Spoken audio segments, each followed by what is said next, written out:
Bonjour, moi c'est Dani, bienvenue sur notre émission Rhapsodie Sud-Ouest.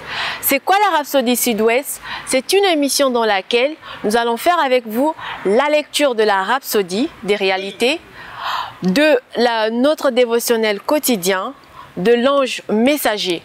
À travers cette émission, vous allez aussi découvrir avec nous les endroits touristiques et mémorials du Sud-Ouest. Aujourd'hui, nous sommes à l'Université de Pau. Je vous laisse me suivre. Aujourd'hui, nous sommes le jeudi 11 novembre et nous avons comme thème « Qui est dans votre maison ?» Comme verset d'ouverture, 1 Corinthiens 13, verset 16.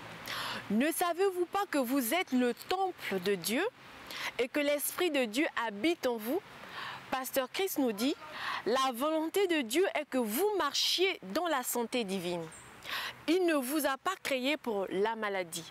Il dit dans 3 Jean 1, verset 2, « Bien-aimé, je souhaite que tu prospères à tous égards et sois en bonne santé comme prospère l'état de ton âme. » Pour garantir votre santé divine, il a envoyé le Saint-Esprit vivre en vous.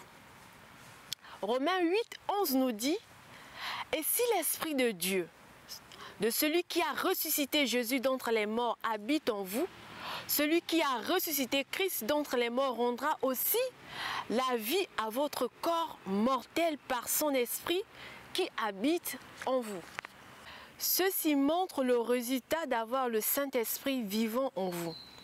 Il a vivifié, c'est-à-dire donné la vie à votre corps, jusqu'ici en inclin à la mort ou condamné à la mort. Le verset 10 précédent dit, « Et si Christ en vous, le corps, il est vrai, est mort à cause du péché, mais l'Esprit lui donne vie à cause de la justice. » Dans Romains 8, verset 10. Le Saint-Esprit en vous est la vie de votre corps physique, donc c'est celui qui vit en vous qui importe. Il est important de savoir et de connaître l'importance du Saint-Esprit en nous. Tout ce qui est mort en nous prend vie parce que nous avons l'Esprit de Dieu en nous. Certaines personnes sont fragiles, faibles, brisées et malades dans leur corps à cause de celui à qui elles ont donné accès dans leur corps. Votre corps est votre maison. Donc, la question est celle-ci. Qui est dans votre maison? Ça nous ramène à notre thème d'ouverture. Est-ce le Saint-Esprit ou les démons? Réalisez-vous que c'est vous qui décidez de celui qui habite votre corps. La Bible dit que notre corps est le temple du Saint-Esprit. Qui nous faisons habiter dans notre corps? Le mieux, c'est de faire habiter l'Esprit de Dieu.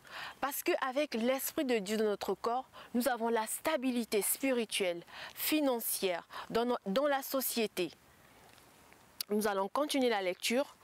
Paul nous a passionnément sollicité dans Romains 12, verset 1, quand il a dit « Je vous exhorte donc, frères, par les compassions de Dieu, à offrir votre corps comme un sacrifice vivant, saint, agréable à Dieu, ce qui sera de votre part un culte raisonnable. » Nous allons continuer la lecture dans 1 Corinthiens 6, verset 19 à 20.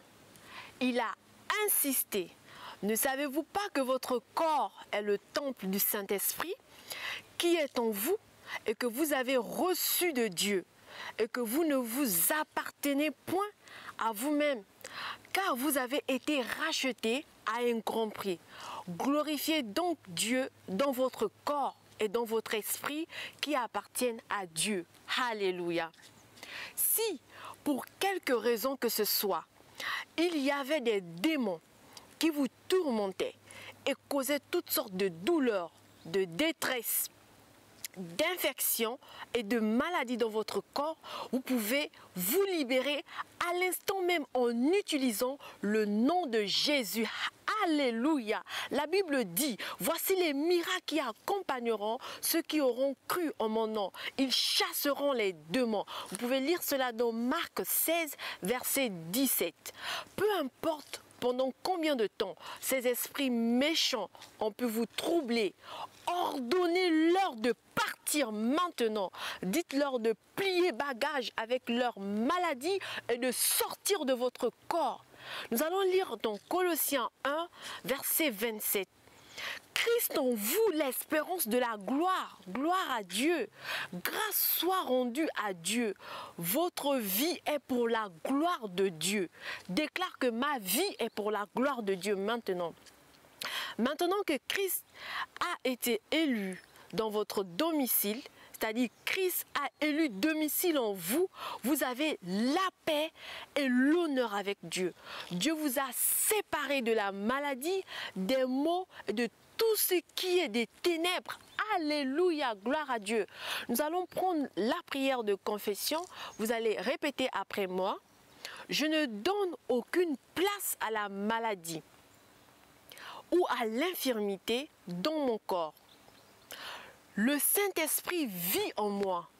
Il me vivifie, il me fortifie et il me révigore pour marcher dans une parfaite santé chaque jour. Je vis triomphalement pour Dieu, qui m'a séparé pour lui, pour la gloire, l'excellence et la beauté. Gloire à son nom pour toujours. Amen. Maintenant, vous allez prier avec moi pour digérer encore cette parole. Merci Seigneur pour ce message au nom de Jésus. Merci pour tout ce que tu nous as enseigné au travers de cette rhapsodie. Mandelebo shatakalaba ribrataka sontekelebo. Mandekelebo shindelebo robababaka senteke librataka sandalaba shebababaka sontoke. J'ordonne la parole de quitter mon corps maintenant dans le nom de Jésus. Librotaka sendelebo shabababaka.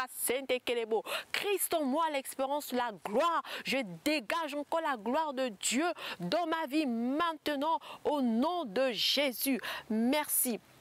Pour l'étude approfondie, vous pouvez aller dans 1 Corinthiens 3, verset 16 à 17, dans 2 Corinthiens 6, 14 à 16, Acte 1, verset 8. Que Dieu vous bénisse. Merci et passez une excellente et merveilleuse journée. Nous disons à demain. Au revoir.